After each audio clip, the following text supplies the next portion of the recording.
आज मैं आपको कढ़ाई वाले डिज़ाइनर सूट की कटिंग के बारे में बताऊंगी, जिसके फ्रंट वाले भाग पर नेक में कढ़ाई की गई है और बैक साइड नेक पर भी इसके कढ़ाई की गई है और इसमें लेस पल्ले पर जो लेस दी गई है उसमें भी कढ़ाई वाला वर्क हुआ है। तो चलिए शुरू करते हैं। निशान लगाने से पहले फ्रंट वाले भाग और बैक साइड वाले भाग को हम अलग अलग कर लेते हैं। इसके लिए इसकी कटिंग करनी पड़ेगी। कटिंग के बाद इसके पीछे वाले पल्ले को हम निकाल लेते हैं। फ्रंट वाले भाग को आप गले के सेंटर से इसे मोड़ लें और गले को मिलाते हुए सेट कर लें। आपका कपड़ा हिले नहीं, इसके लिए आप प्रेस से इसे सेट कर लें। मेरे सूट की लंबाई 38 इंच है, जिसमें मैंने आधा इंच मार्जिन सिलाई के लिए और आधा इंच जब हम इसमें इसका बॉर्डर सेट करेंगे उसके लिए रख लिया। टोटल लंबाई 39 इंच से हमने निशान लगाया है। अब हम इसमें सीधी लाइन लगा लेंगे। अब हम इसमें छाती की लंबाई और कमर की लंबाई जो कि 6 इंच से हम इसका निशान लगा रहे हैं और हिप इसमें 23 इंच है, तो मैं 23 इंच पर इसका निशान लगा रही हूँ। अब इन्हें हम सीधा कर देंगे।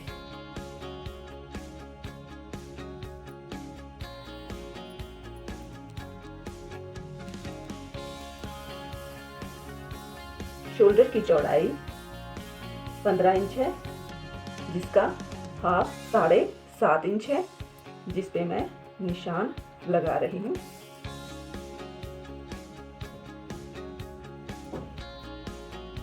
आर्म होल की लंबाई 8 इंच है। छाती की चौड़ाई 40 इंच है,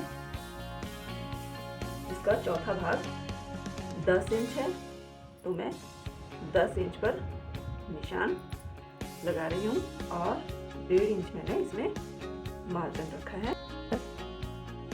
कमर की चौड़ाई 36.5 इंच है, तो चौथा भाग इसका 9.25 इंच है।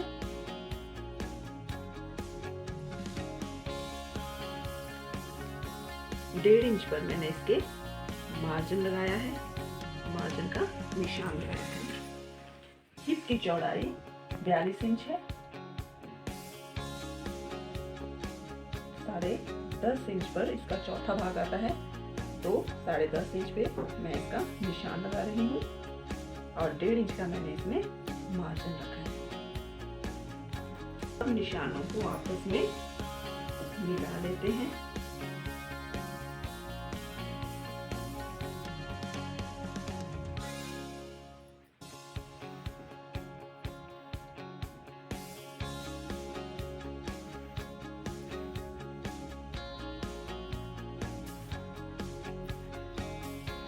पल्ले की चौड़ाई 22 इंच है, तो मैं 11 इंच पे इसका निशान लगाऊंगी और फोल्ड के लिए मैं इसमें 1 इंच का मार्जिन रखूंगी। ये आपस में मिला लेते हैं, मार्जिन से मार्जिन।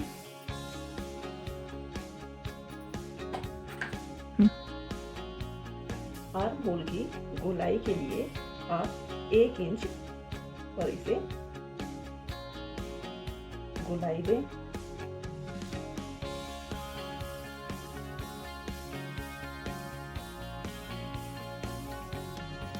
आधा इंच पर हम यहाँ पर एक निशान लगाएंगे और अपने गले की चौड़ाई, जैसे मेरे पास इसमें 3.25 इंच पर इसका वर्क आया है और 3 इंच मैं इसकी गले की चौड़ाई रखूंगी, तो निशान 3 इंच पर लगा लें। अब इन्हें आपस में तिरछा मिलाते हुए एक निशान या रेखा लगाऊं। तो चलिए कटिंग स्टार्ट करते हैं।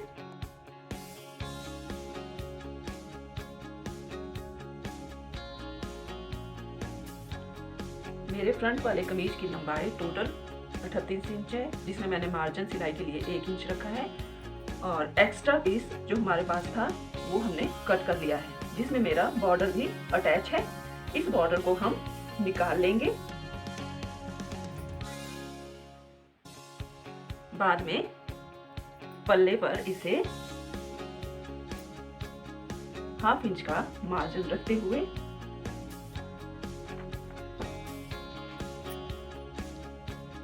सेट कर देंगे और इस प्रकार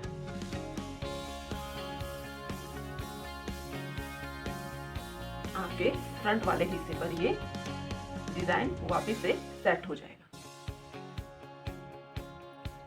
ये तो हुई आगे वाले पल्ले की कटिंग। अब बैक साइड के कटिंग शुरू करते हैं। बैक साइड की कटिंग के लिए इसके भी हम नेक को सेंटर से अच्छी तरह से मिलाकर सेट कर लेंगे और प्रेस की मदद से इसकी सारी सिलवट और कपड़े को अच्छे से सेट कर लेंगे। अब बैक वाले पल्ले पर आप फ्रंट वाले हिस्से को इस प्रकार लगाएं कि दोनों सेम आपस में बैठ जाएं। फ्रंट वाले कमीज के पल्ले की लंबाई 39 इंच थी और बैक वाले पल्ले की कटिंग मैं 41 इंच करूंगी, जो कि 3 इंच का मार्जिन होगा तुरपाई के लिए। तो मैंने 41 इंच पर अपना निशान लगाया है और इसी प्रकार मैं इसको सीधा कर दूंगी। बाकी की कटिंग आप इसी प्रकार फ्रंट वाले पीस के अनुसार कर लें। ठीक है।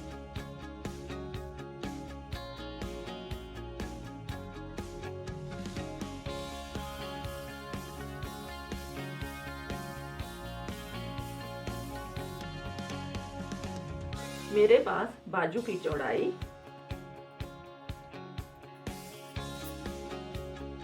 5.5 इंच बची थी, जिसके लिए मुझे इसमें एक्स्ट्रा पीस लगाना पड़ेगा।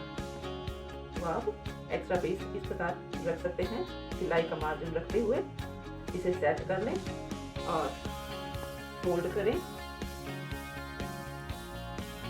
मुझे इसकी चौड़ाई 8 इंच चाहिए, जिसमें 1.5 इंच का मैंने इसमें आगे मार्जिन रखा है, यानी 9.5 इंच। 3 इंच पे मैं नीचे इसके एक निशान लगाऊंगी और इसे सीधा रखते हुए 8 इंच पे चौड़ाई में एक निशान लगाऊंगी। मेरी बाजू की लंबाई 17 इंच है,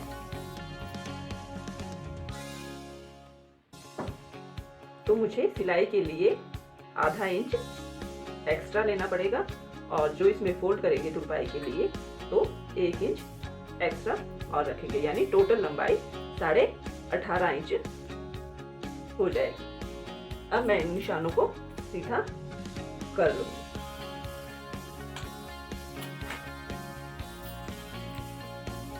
बाजू की मोहरी की चौड़ाई 5 इंच है, जिसमें सिलाई के मार्जिन 1 इंच रखा है।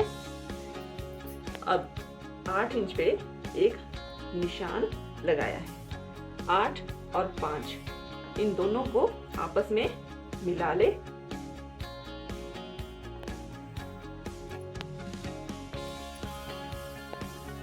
एक इंच का मार्जिन रखते हुए मार्जिन वाले निशान को और जो मोहरे से आगे मार्जिन रखा है इनको भी आपस में मिला लें।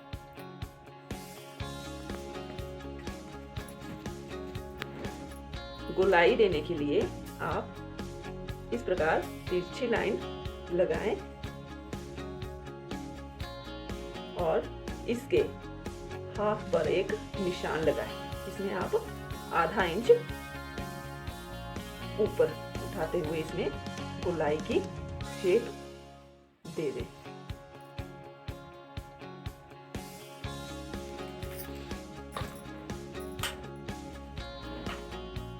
अब इसे काट लेते हैं।